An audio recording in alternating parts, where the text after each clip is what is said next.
kartu, o LRT yra dvigubai didesnis. Nu tai taip, ponas. Norėčiau paklausti, kaip einasi Igničio didelis Tigalis? Neduoda, neleido man koalicijos partneriai. Ir užprotestavo. Antras klausimas, pagal konstituciją pas mus negali būti užsienio bazų, o dabar statom, lečiam Vokietijos bazę. Ne, galima. Čia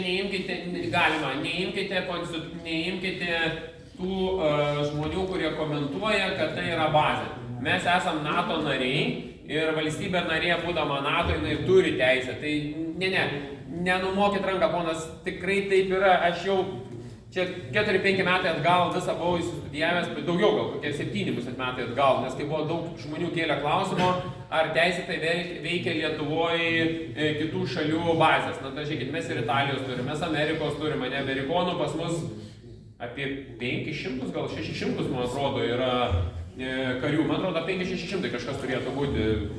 Tai jo, jūs. Aš kaip labai miško mėgėjas ir dabar, jau brandaus miško nebėra faktiškai, taip pasigėlus viršų. Bet kadangi dabar dar suaktyvėjo, po šitų rinkimų dar suaktyvėjo net ir tų mažųjų 10 centimetrų skersmens mėtukų išvežimas.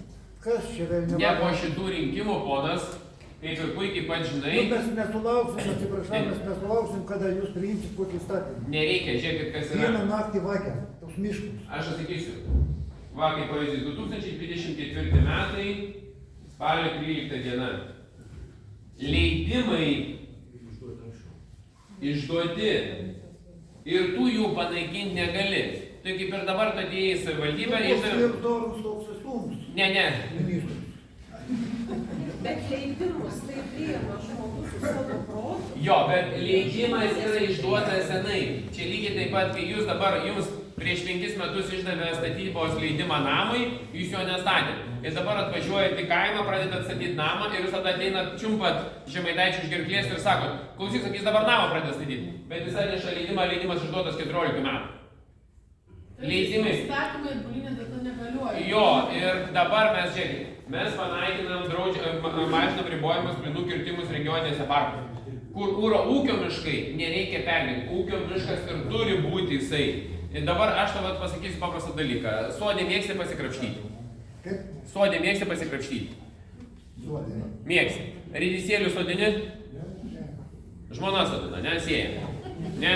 Nu, krapus augini. Tai jeigu paimant ridikėlį, geresnis variantas. Grėbus. Nu tai va, žiūrėk. Yra vaga. Jeigu turi kantrybės ir tavo nervinė sistema veikia gerai, tai tu ridikėlio sėklą dedi po vieną. Ane? Bet jeigu tavo nervinė sistema kaip mūsų Lietuvos vertybininkų, tai tu ridikėlių sumeti į vieną krūvą. Tada jie, kai pradeda dygti, tu juos turi išpikiuoti. Ištraukti, kad jisai būtų normalus ridikėlis. Čia iš karto auga normalus ridikėlis, o šičia va tokie kreivi šleivi ir panašiai. Tai lygiai taip pat ir su mišku yra. Jis yra ūkinis dalykas, jį reikia prižiūrėti. Jeigu ūkinis miškas, nereikia bijoti. Tu pats kaip ir aš, čia psichologinė, aš matau irgi tą patį tu turi kaip ir aš, per save turi elgti. Tu važiuoji tą patį mišką, kur važiuoji nuo vaikystės su pana. Ir supranti, kai atvažiavai tada su pana, birželis buvo tokios skersmens. Praėjo 40 metų, tavo beržą išpjojo, tu prisimeni dar paną ir dar jaunystę. Ir sakai, blemba, to miško mano nebėra. Bet tu važiuoji tą patį mišką. Ar tu grybauti važiuoji bet kurį mišką ar į tą patį, kur tėvas išmokino? Kur tėvas atvedė į mišką, ten ir vezi. Aš lygiai taip pat. aš vežiau, mano senelis vedė, mano tėvas, aš savo vaikus vežau. Ir jau aš tame miške antrą kartą išpjausiu. Pone Remigijau, man labai patiko jūsų palyginimas kalbos pradžioje apie perlenktą lazdą. Ir mūsų lazdą, tik kreipsiuosi, duosiu jums, paprašysiu kelias minutės pailsėti, kreipsiuosi į ponę Liną. Praeitam Seimą viena narė sugalvojo savo iniciatyvą, kad mes prieš seksą su moterim pasirašytume sutikimą.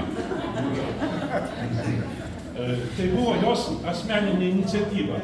Pone Lina, kreipiuosi į jūs dėl asmeninės iniciatyvos apie 0,0% promilių vyro kraujyje.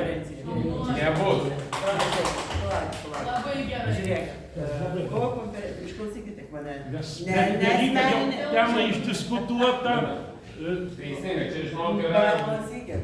Neleiskit. Tai nebuvo asmeninė atsakomybė, jau ne vieną kartą. Aš žiūrėjau televizorių, jūs kalbėjote, aš taip galvoju. Nu, asmeniškai. Teisingai, jokio čia multinių. Nu, nesikinkit, ponia Lina, aš žiūrėjau televizorių, jūsų veidas. Aš taip galvoju. Tai yra mano asmeninė atsakomybė. Paklausykit, o kaip iškilo šitas nulis? Tas nulis. Buvo konferencija ir aš policijos pareigūno paklausiau. Jūsų nuomonės, jeigu būtų nulinė tolerancija, ar pasikeistų kažkas tai? Ir nuo šito prasidėjo diskusija, kad tai mano nuomonė. Taip, aš asmeniškai esu už tai, kad negundyti žmogui ir išgėrus bokalą alaus važiuoti. Aš esu už tai, kad būtų nulinė tolerancija. Jis mane gali pagauti, kaip jis nori. QR kodas neleisti nedirbti su Aš vaikais. žinau, kad čia matėtis mane. Tai vos tas bokalas kelta, vienam tarnausiu. Aš dabar atsakysiu, žiūrėkit, dėl šito. Aš vat galėsiu užpykti, va, jauna mergina ir kas irgi žinai. Aš tikrai nepritariu ignoriniai formai. Nepritariu. Ir aš galiu labai paprastą pasakysiu dalyką. Mano kaip, aš iš es... Nepritarė, pastebėjau. Kaip? Aš galiu pasakyti iš... Pritarė, moteriškas. Jo, aš iš asmeninės pozicijos pasakysiu. Todėl, kad tas, kuris linkęs išgėręs važiuoti, ar jūs jam pritaikysite 0, ar 0,6, ar 0,7 važiuoti. Daugiausiai pasikartojančių girtų yra po tos 2, po 3, 4 kartus. Čia yra žmogaus psichologinis dalykas. Dabar įsivaizduokit elementarų labai paprastą dalyką. Ar tai bus mokytojas, ar tai aplamai bus žmogus. Na įsivaizduokit, ten vakare buvo, ar ten gimtadienis, ar dar kažkas, nu nesvarbu. Sėdat vairuot 0,1, tai punkšt atėmė. Nu nereikia taip, kardinaliai įsidėti.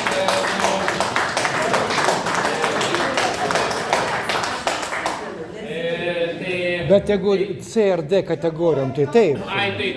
Ne, tai reikia atkreipti dėmesio, kad mokykliniai autobusiukai, fūrų vairuotojai, jiem visi autobusų visiems taksistai, jo profesionalai, taip, visiems nulinės yra. Motociklų vairuotojai taip pat nori. Irgi nulinės. Tai kodėl jūs nenorite? Nebuvo tarp kitokos, buvo siūlymas suvienodinti ir motociklininkams. Buvo siūlymas, kad motociklininkas irgi leisti taikyti 0,4. Tikrai buvo.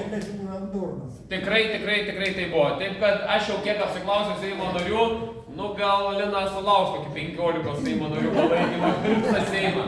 Bet iniciatyvas leidžiama. Turiu dar vieną. Teisės aktą tikrai neteikta. Čia yra tik diskusija, kad čia kalba. Teisės aktą tai tikrai neteiks, net vyrai net negalvokit apie tai. Bet... Pasisakysiu, aš įtariau, kad čia nori nukreipti dėmesį nuo ruošiamo įstatymo projekto, kaip sušvelninti savivaldybių nariams už čekiukų bylas. Kad apie tai nekalbėtumėm, kadangi čia visiems tema žinoma. Tarp šito, aš galiu pasakyti, žurnalistų, ką ponas ir pats sakai, žurnalistai gaudo temas nulinės ir kurios yra emocionalios. Vat Linos buvo pasiūlymas irgi po to susitarėm, atsiėmė pasiūlymas dėl elektroninių cigarečių. Lygiai taip pat. Mes netenkam 15-18 milijonų pajamų, visas dėmesys nueina į Linos pasiūlymą, o kad realiai kontrabandos jau tabokinės skaičius va taip auga, Lina net nepagavo minties. Mes matom, šičia važiuoja, o čia draudžiam. Čia burbuliuoja pilnų pajėgumų spauda, o cigarečių kontrabanda, va čia kyla, sakau, tai uždrauskim cigaretės. Jeigu draudžiam tas, kaip tie, ką aš nežinau, kas čia nerūkais, nesuprantu jų. Bet apie narkotikus kažkodėl tai tyla? Kaip? Apie narkotikus tyla? Va būtent. Baisiausia mokyklose, kas vyksta. Va čia ir yra. Ir Lina, labai gražiai Lina pakišo. Aš tada sakau, Lina, kas čia, pleka, kas pas tave šietiek? Nes akivaizdžiai, jai davė idėja gera, kad mokyklų uždraus, kad jaunimą.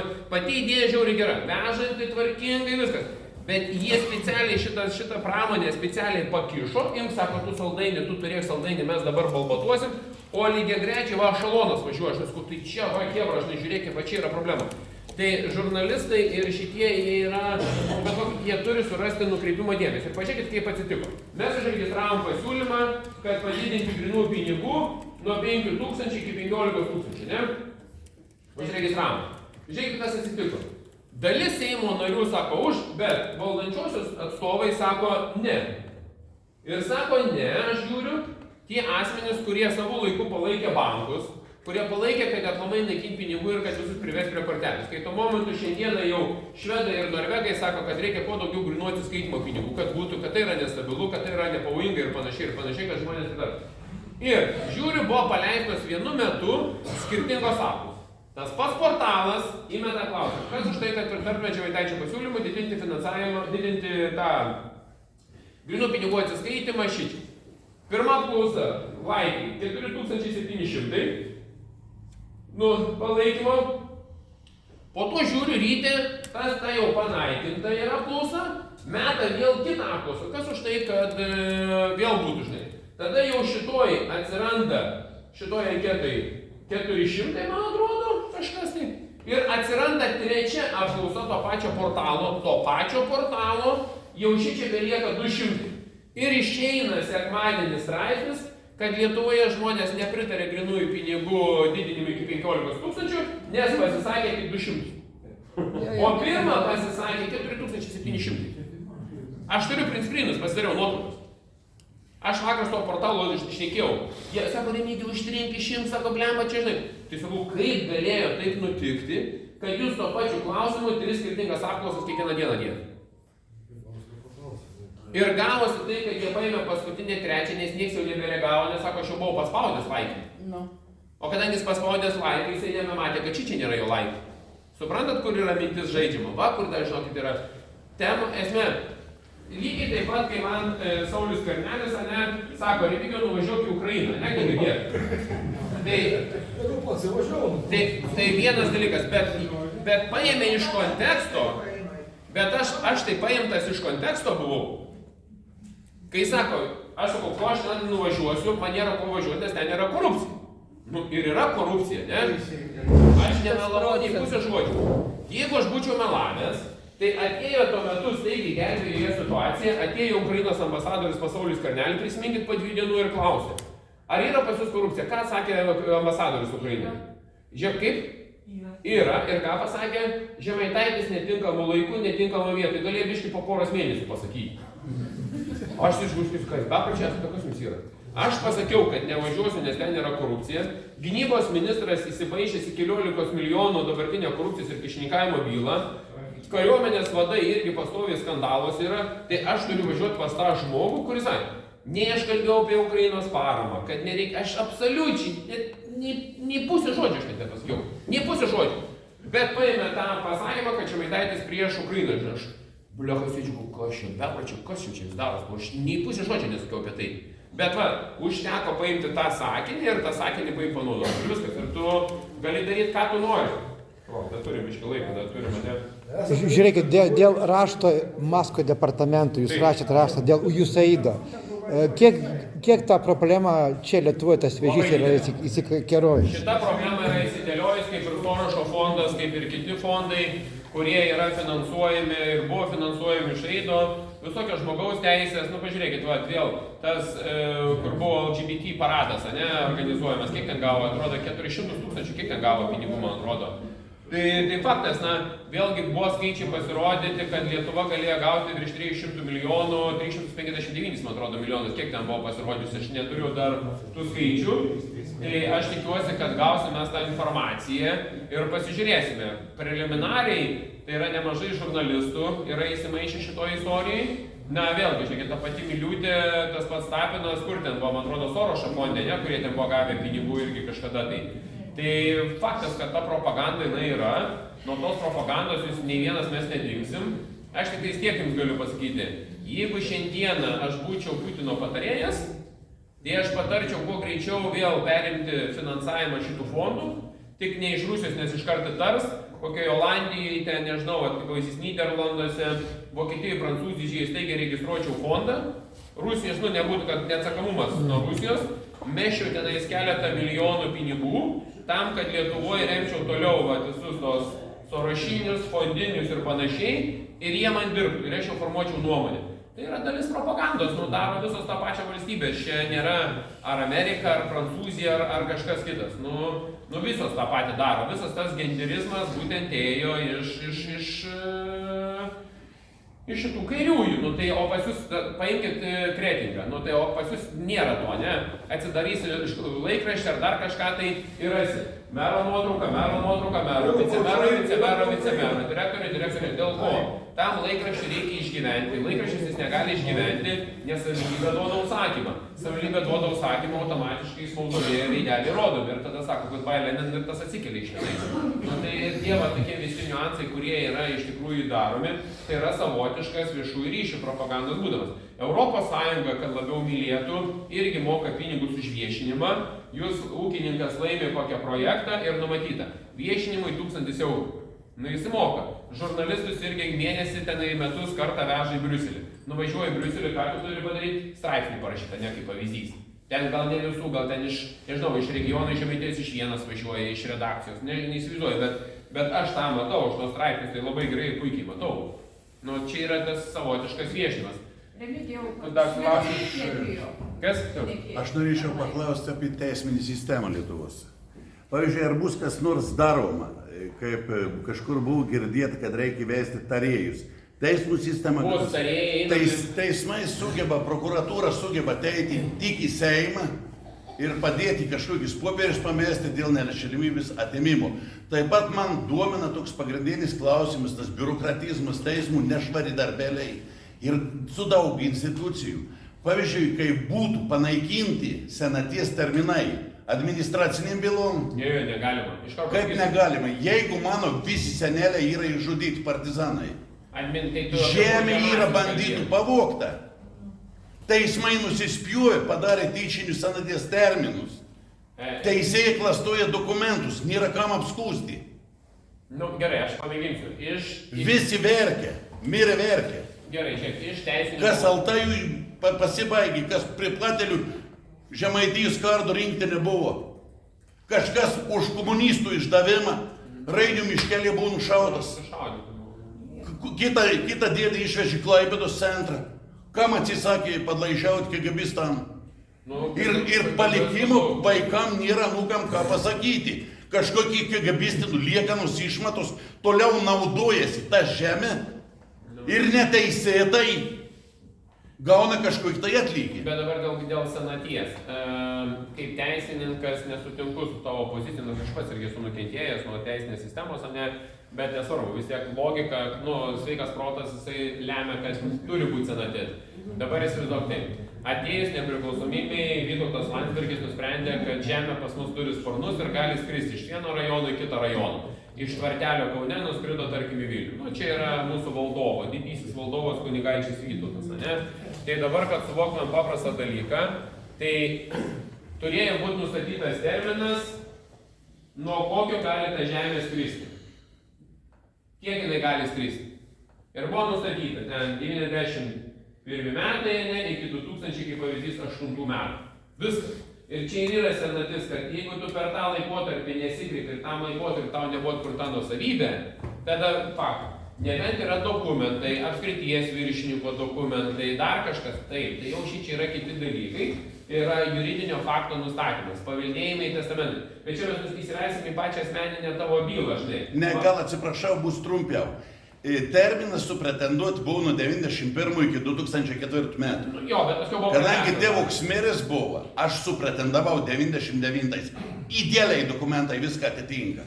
Žemėtvarkos gauja tyčiniais veiksmais pavogė 10 hektarų ir sako, dar senelis yra dar 15 hektarų. Paieškok dokumentų. Užslėpė dokumentus, kada iškviečiau policijos pareigūnus į žemėtvarką, nusiuntė į prokuratūrą. Į prokuratūrą Klaipėdoje įeit sunku, bet aš įėjau. Prokuratūra atlikti policijos tyrimą. Hebra susiskambino, ką čia jau mes esam gal pasidalinę, ko, ir davilkino lik šios dienos. Teismas, policija atliko tyrimą iš prokuratūros, sako, yra terminas praleisti. Jeigu turėjau žemėtvarkai išduoti kažkokį kvietimą, kad prašau, aš terminų nepraleidęs, atvykti atsiimti žemės. Eilės sąrašas tas turėjo būti. Jo nėra, viskas nėra. Vat mane tas klausimas domina, kaip atstatyti Na, bet čia teisingumą. nesakyk dėl senaties terminų, taip iškai neteisus esi, tada tu kitaip. Bet jie konstatuoja ir Nes su jais senatis. administracinėse bylose taip, nes čia yra senatis pateikti dokumentą, bet čia yra klausimas, Bet atsiprašau, Remigijau, kokį tą dokumentą, jeigu aš esu nu jeigu nepraleidai terminų. nesu praleidęs, o man reikalauja pateikti dokumentą, kas meluoja? Nu šiaip tai jeigu prašymas tavo buvo registruotas. Advokatus turėjau 4. Dainam lyg to momento, pasako prieš sistemą, ne. Todėl, kad bus viskas padaryta, kad Dabar daugiau gerai, žiūrėk. ne vienos bylos Bet- nelaimėsiu ir liksiu bedarbiu. Dėl tarėjų. Dėl Dėl čia viskas žemės nusavis gražinimus vyksta tik teismais. Kas buvo didžiausia klaida padaryta, tai todėl, kad leido kilnojamą turtą padaryti nekilnojamą kilnojimą. Neturėjo būti leidžiama šitas dalykas, turėjo būti konstitucinė nuostata. Viskas. Ir jūs mirsit, ir jūsų vaikai dar, anūkai taip pat kovos dėl šitų dalykų ir sąžininkai bus. Čia yra kiršimas tautose, nes Landsbergis grinai sukiršė visą tautą su turto kilnojimas. Nu čia yra, aš pagal savo, man irgi Varniai buvo, prie Lukšto ežero žemė buvo ir panašiai. Čia pjovėsi visi giminės su giminės, broliai su broliais, visi čia pjovėsi tai vietoj. Tai dabar dėl senaties. Administracinėse bylose net turi būti senatis. Na tai įsivaizduokit irgi dabar. Tu važiavai viršiai greitį ar ten dar kažkas, tai ką tave bauda 5-7 metus gaudys, nebejokaukit. Yra operatyvumas, greitumas, žmogaus nubaustumas, teistumas. Tai jeigu tu viršiai greitį, tai tau turi per 20 dienų, darbo dienų išrašyti baudą. Negali būti, kad terminas yra neadekvačiai didelis. Jo, vienas. Dabar dėl tarėjų, kur tu klausai. Taip, tam tikruose nesudėtingose bylose apie tarėjų institutą mes jau kalbam. Noriu tikėtis, kad kitą sesiją mes pradėsim kalbėti apie tarėjų įvedimą, bet tik tais tam tikrose bylose. Gali būti korupcinėse, gali būti taip, bet jeigu tu galvoji, kad tarėjas yra tas žmogus, kuris įvykdys teisingumą, tai aš tau viską paneigsiu. Tarybiniais laikais, pameni, buvo toksai filmukas Jurtoje, kur teisėjas priiminėja sprendimus ir kitas ten patarinėja. Ten pasižiūrėkit, yra senoji animacija, verta pasižiūrėti. Tai va čia lygiai taip pat, na įsivaizduok taip, vyksta skyrybų byla ir ateina į tarėjas, priiminėja sprendimą, tavo uošvenės buvęs vaikystės koks meilė. Nu ir tu su uošvenė nesutari. Nu tai patikėk tu manim, jinai prisimena, kad buvo jo meilė, su jo pasišneka ir tau visas kelnes numauna. Tai vėlgi, sakau, tas tarėjas institutas, jis nėra visą apimantis korupcinėse bylose, jisai vėlgi gali būti, bet dabar paim Baltkepą, paim Stepukonį ir paim konservatorius, kurie turi didelį įtaką. Kas gali garantuoti, kad tarėjas bus priimtas doras, sąžiningas, teisingas? Rumunijos teismo teisėja, sekundėlė, Rumunijos aukščiausio konstitucinio teismo teisėja, kuri pripažino, kad tas kandidatas, pamiršau jo pavardę, save kur buvo įsikėlęs į prezidentus, kad neteisė ir panaikino rinkimus ir paskelbė vėliau. Kaip dabar išaiškėjo, pasirodo, jinai kažkada tai įgyvendino Sorošo fondo pinigus, per kažkokias programas, per panašiai. Įsivaizduok, sprendimas jau yra priimtas, o tik po mėnesio, po 2 atsekta informacija buvo. Tai vėlgi tas... Šiaip tai aš galiu to vieną dalyką pasakyti. Kad nuskambės iš fantastikos ryties, bet prisimink mano šitos pasakymus po 10 metų. Ateis diena, kada teismo sprendimus priiminės dirbtinis intelektas. Aš jums galiu garantuoti, bus į fabulą suvesti dokumentai, bus reikalavimas, dirbtinis intelektas viską sudės, sužiūrės, patikrins ir tik teisėjai beliks revizuoti. Gerbėmieji, teisėjai jau atgyvena, teisėjai nebeturi ateities. Viskas, tai ką padarė dirbtinis intelektas ir Grok 3, ką sukūrė dabar Elonas Muskas, jisai vienu metu jau dabar sujunginėja virš 200. Tai esmė, pasikeitimas vyksta tiesiog kosminiu greičiu. Kosminiu greičiu. Kaip jūs Viskas, važiuojam. Nes aš Sveiki. Manyčiau, turiu klausimą. Tikrai nenoriu Ukrainos kelti, nenoriu nieko ten aukoti, visą kitą. Gal šluokim savo kiemą. Turiu klausimą dėl renovacijų. Ar vyriausybė gali padėti žmonėms, kad jų butas neatsistotų į namų kainą? Tiesiog. Nes dabar yra košmaras.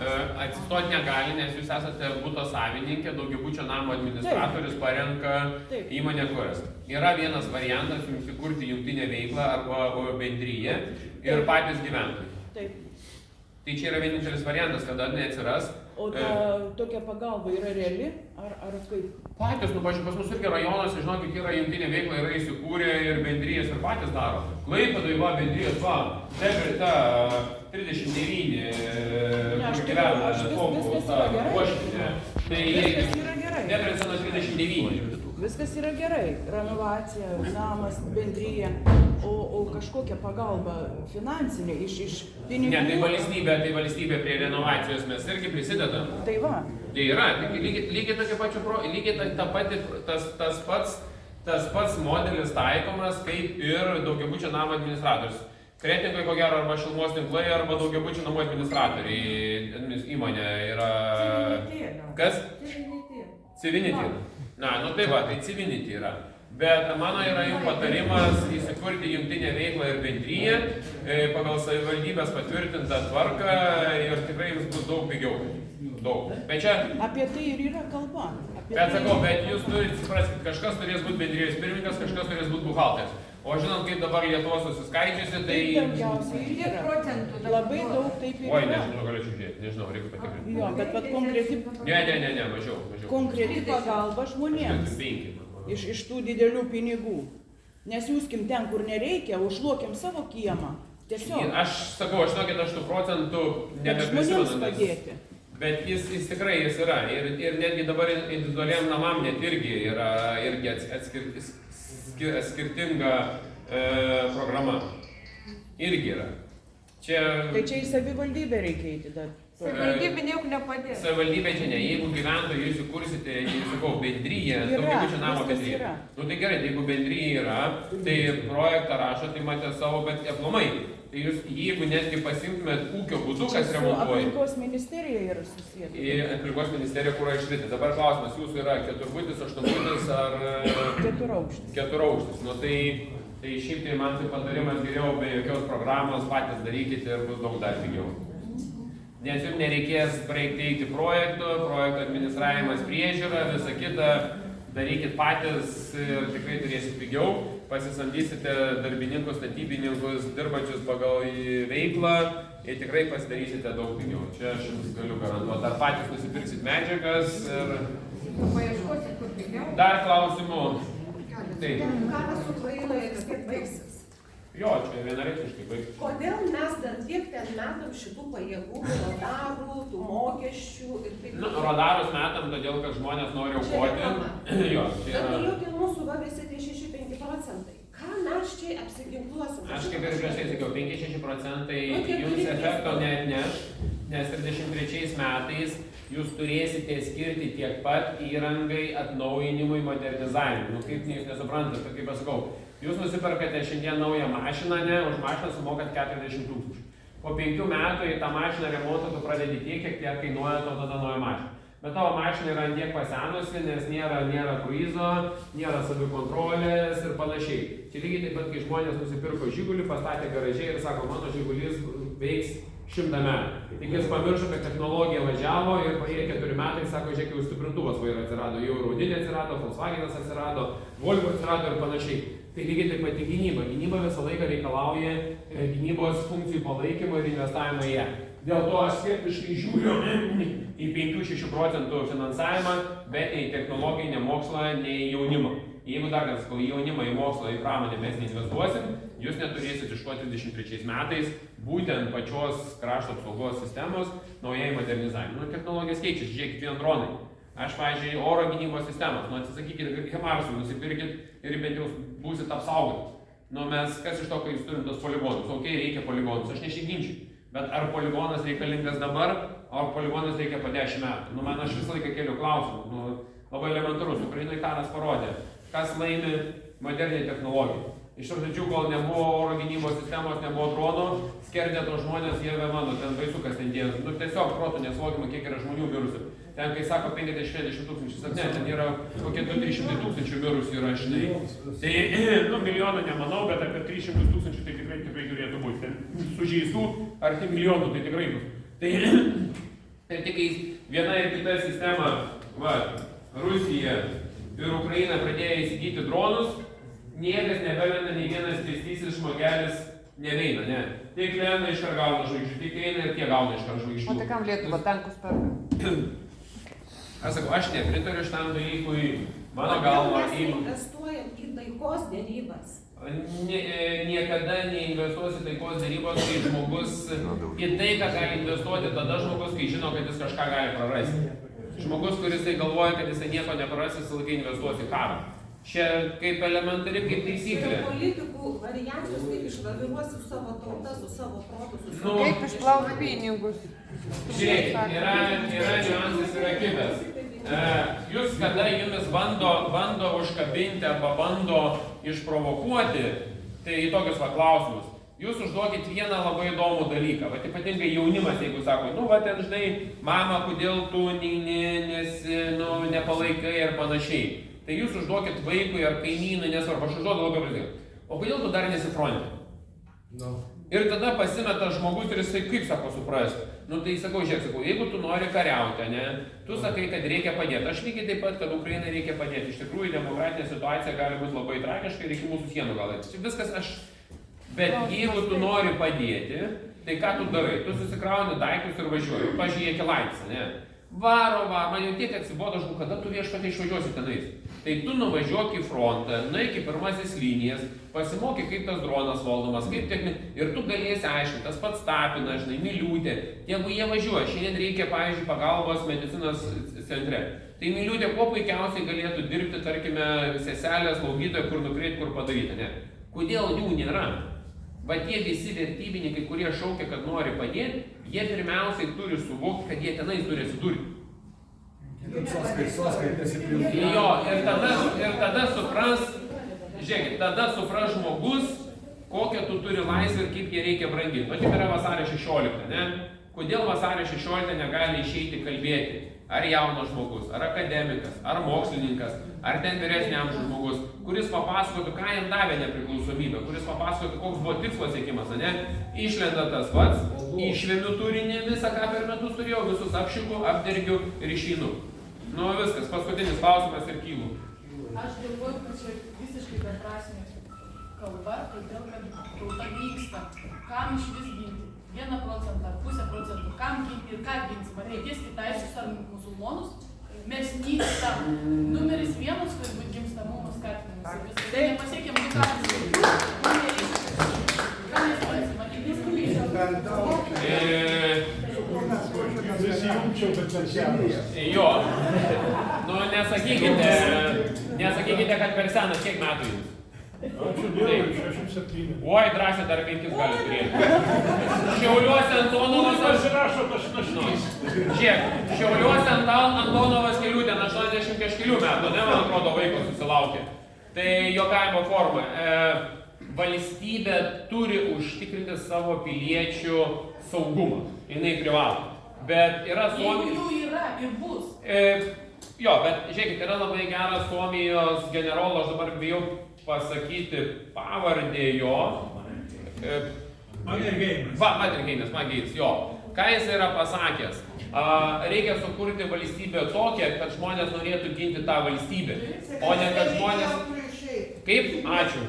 Kad turi ginti valstybę tą, kurią jisai ją sukūrė. Jeigu mes valstybės nesukursim, kad jisai gintų, mes nepasieksim nieko. Ir yra cirkinis pavyzdys. Lietuviams su dviguba pilietybė, kurie turi pilietybę, atimam, tas pats Ilgausko pavyzdys, ne? Ilgauskui pilietybė nesvarbu padėjo, ne tame esmė.